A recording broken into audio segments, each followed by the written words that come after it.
Tive apenas duas filhas, uma delas, a segunda, está ainda morando comigo, mas já foi casada.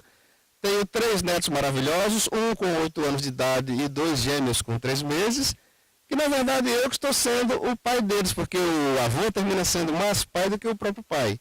Então eu sinto uma pessoa extremamente feliz desse aspecto, porque eu tenho visto a minha família crescer, meus filhos tomarem o seu próprio rumo, ou seja, meus filhos me refiram aos meus netos. E de certa forma, os meus casamentos passaram, mas eu continuo aqui bem, vivo e sempre lutando no dia a dia, vivendo os melhores momentos da minha vida. Doutor Venâncio, não querendo deixar o senhor numa calça justa, eu quero perguntar para o senhor, enquanto que na Bíblia está escrito que o senhor deve permanecer num só casamento, e o senhor é teólogo, pode me explicar isso, por favor? Em vários textos da Bíblia, tanto em 1 Coríntios, não lembro agora, coisa do livro de Timóteo, na carta ao Timóteo, tudo diz que o homem deve ser esposo de uma só mulher, não deve ser ligado ao vinho, à bebedeira, deve ter respeito ao próximo.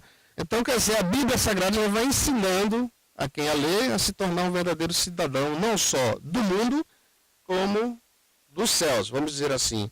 Mas realmente o que é recomendado pela Bíblia é a monogamia, que muita gente até diz que é uma monotonia. Mas não é monotonia, não. Não, na verdade o ser humano só é feliz enquanto ele está com alguém que completa a sua metade. Eu posso dizer particularmente que apesar de ter passado por 2 casamentos e já ter tido vários namoros, eu posso dizer que sou um homem de uma mulher só, porque sempre só fiquei com uma de cada vez. Mas na Bíblia diz que não pode, então o senhor não acha que o senhor está à margem da Escritura?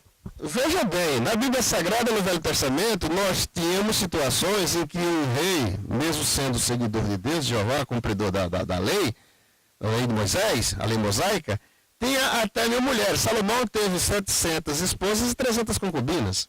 O rei Davi teve 8 esposas e vários filhos. Jacó teve 6 esposas. Então, naquela época patriarcal, no início era permitido que o homem tivesse mais do que uma mulher. Era permitido por Deus e tolerado pelos homens. Agora, um detalhe interessante, naquela mesma época, se a mulher tivesse mais do que um homem, ela era apedrejada. Então, a Bíblia mostra um sistema patriarcal. Nós próprios, seres humanos, nós não conseguimos conceber um Deus do sexo feminino. Nós o concebemos com o sexo masculino, né? Isso quer deixar claro que, no entender bíblico patriarcal, o homem é sempre a cabeça do casal. Porém, de tanto estudar, ver situações, eu digo o seguinte: se o homem é a cabeça do casal, a mulher é o pescoço, porque o pescoço põe a cabeça onde quer. Nossa! Mas eu volto a insistir aonde eu perguntei para o senhor se o senhor não se sente à margem da Bíblia. De forma nenhuma, eu estou plenamente enquadrado na Bíblia, porque ninguém pode chegar para mim e dizer assim: você é um adúltero, você é um fornicador, porque você está com várias mulheres ao mesmo tempo. Sempre estive apenas com uma. Agora, o celibato é até uma situação, vamos dizer assim, elogiável. Como o próprio apóstolo Paulo dizia, que era melhor viver solteiro do que abrasar-se. Mas se o homem ainda é jovem, sente a necessidade de ter um relacionamento com uma pessoa do sexo feminino, é lícito, a Bíblia não condena de forma nenhuma. Condenaria sim, se esse abrasamento fosse por outra pessoa do mesmo sexo.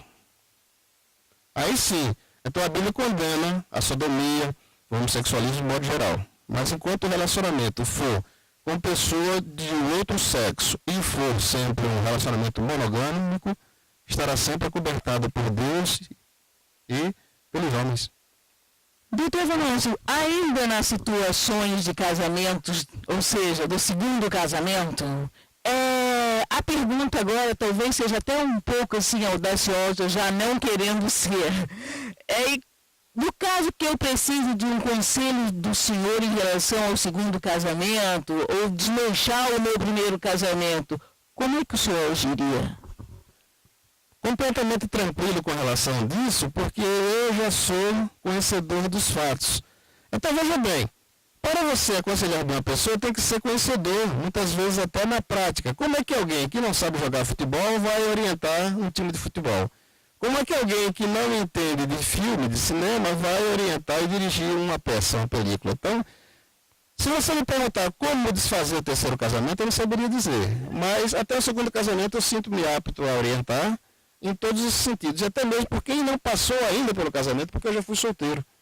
Então, dentro dessa área, estou tranquilo para qualquer tipo de aconselhamento, tanto é que uma das minhas especialidades é aconselhamento pastoral. Mas então o senhor é a favor do divórcio?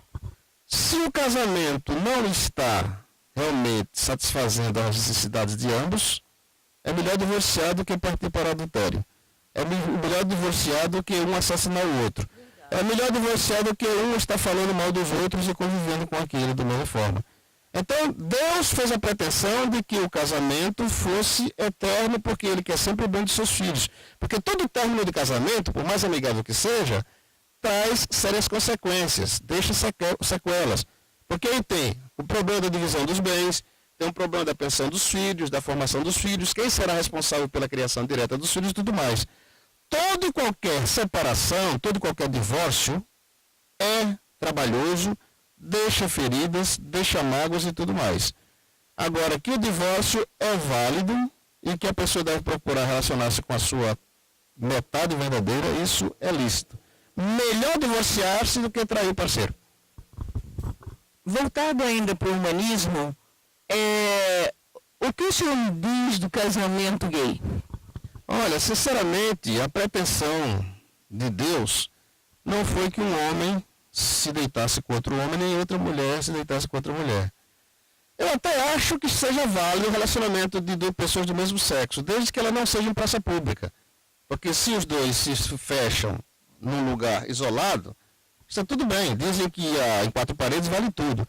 Agora eu acho uma coisa extremamente denigrante, triste, e a sociedade brasileira não está preparada para isso, é ver dois homens se beijando, duas mulheres se abraçando. Eu vou dar mais um exemplo.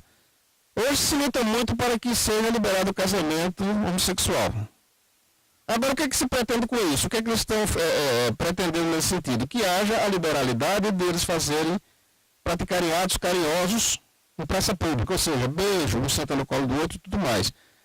Observem bem uma coisa, vamos supor que uma criança esteja observando aquela cena e vai perguntar: pai, mãe, por que aqueles dois homens estão se abraçando? Por que aqueles dois homens e aquelas mulheres estão se beijando?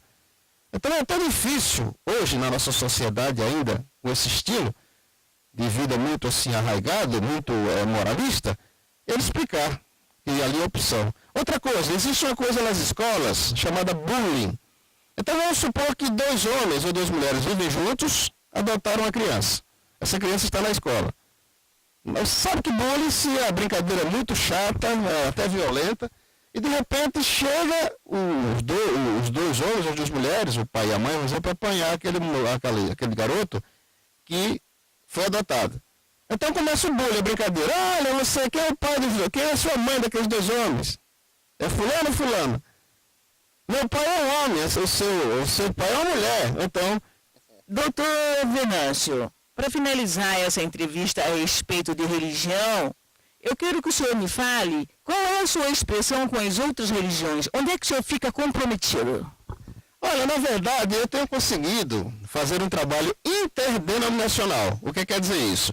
Quer dizer que eu tenho trabalhado, eu sou membro de uma igreja batista, a primeira igreja batista de Campo Grande. No entanto, eu tenho sido convidado diuturnamente para ir levar estudos bíblicos, palestras e tudo mais, em igrejas e outras denominações, tipo a Assembleia de Deus, tipo o Brasil para Cristo, a Universal no Reino de Deus, a Presbiteriana do Sétimo e tudo mais. Então, dentro da área evangélico-cristã, eu tenho franco acesso em toda qualquer igreja. Então, nesse ponto aí, a academia está muito bem encaixada, está muito bem elaborada, porque ela recebe artistas de todas essas outras igrejas. Agora, com relação às outras igrejas, tipo católicos, espíritas, umbandistas e tudo mais, há um velho ditado que diz que sempre se puxa a brasa para a sua sardinha. Uma igreja católica que esteja fundando uma academia de padres ou de escritores católicos, ela só vai receber nos seus quadros pessoas que sejam católicas. Então, para ingressar na Academia Evangélica de Letras e Artes de Mato Grosso do Sul, não importa a denominação que a pessoa seja, desde que seja evangélico. Agora, só ingressará se for um artista evangélico. É um pré-requisito exigido por todos. Tanto que a Academia de Letras só recebe escritores.